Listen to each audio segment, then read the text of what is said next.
Hi everyone, this video is to get you started using a presentation tool called Emaze.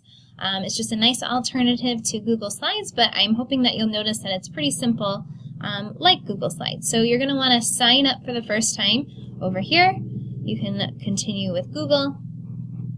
Make sure you allow it to do anything that it asks you to do. No problem. And then once you get in, this is kind of like your dashboard screen. There's lots of different templates down here. You can kind of take a peek at what other people are using Emaze for. This My tab is where all your different Amazes are going to be located if you want to go back and edit them or share them. This tab, don't worry about. You have to pay for Emaze to use that.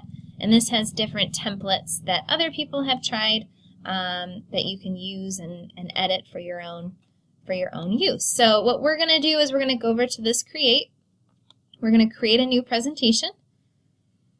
And then unless you're feeling super ambitious and want to start completely from scratch, you can do that blank. But I would recommend going to the Education tab, choosing one of these to kind of get you started. Doesn't have to be education, I guess, but use one of these to start with, to kind of give you some ideas and give you some things to start with, so you're not starting right from scratch. So it's a lot like Google Slides, because all of your slides or different things that it's going to go to are going to be located over here. I can add another one.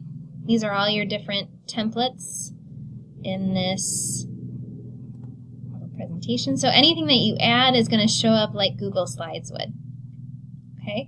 So if I go here, I can edit this slide, edit the text simply by clicking right in it. I can delete this whole thing and call it Practice Presentation. Okay, click off of it. That's how it's going to look. You can change the font. You can add a link. You can add little effects, different fonts. So all of that is here. You can also feel free to add an image. So if I go to my next one here, I can get rid of whoever these guys are and add my own images if I'd like. Get rid of them.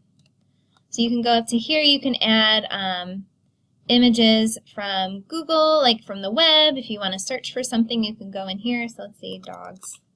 See if that works. So I can import these straight into the presentation. Super simple. If you have images saved to your Google Drive, you can add those in as well. So that's super simple to do. You can add videos from YouTube if you'd like. Different shapes. I'm not sure what that is. Feel free to check that out.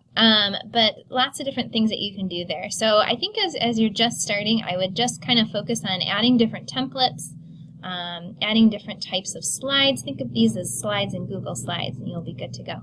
So once you're happy with how it works, you can save it. And then it's going to end up going to your, you can view it here, see how it looks. When you go to present it for Mrs. Gallagher, this is kind of what it will look like. So it's just a little fancier version of Google Slides. So once you're done, you can keep editing, or you can share it. And you can email it to someone, or you can just copy this link and share that link with whatever teacher you are doing it with. So that's a nice quick overview. It's not as daunting as you might think, and I think it's pretty easy to use. So good luck to you.